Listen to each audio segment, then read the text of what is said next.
يوم يكون الناس من شدة الفزع والهول كالفراش المبثوث، أي كالجراد المنتشر المفرق الذي يموج بعضه في بعض.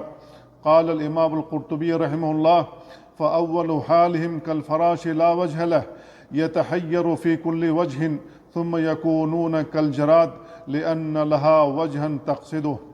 والفراش في الدنيا حشرات صغيرة الحجم تتساقط في النار وتقصدها وتقتحم على المصباح ونحوه حتى تحترق.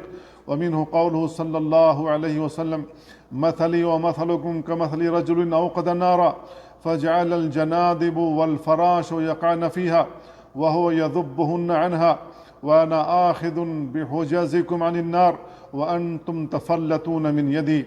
قال الإمام النووي رحمه الله: ومقصود الحديث أنه صلى الله عليه وسلم شبه تساقط الجاهلين والمخالفين بمعاصيهم وشهواتهم في نار الآخرة وحرصهم على الوقوع في ذلك مع منعه إياهم وقبضه على مواضع المنع منهم بتساقط الفراش في نار الدنيا لهواه وضعف تمييزه، وكلاهما حريص على هلاك نفسه ساع في ذلك لجهله.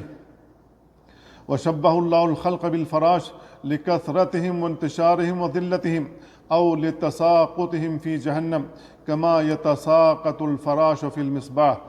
قال بعض العلماء: الناس في أول قيامهم من القبور كالفراش المبثوث، لأنهم يجيئون ويذهبون على غير نظام، ثم يدعوهم الداعي فيتوجهون إلى ناحية المحشر فيكونون حينئذ كالجراد المنتشر، لأن الجراد يقصد إلى جهة واحدة.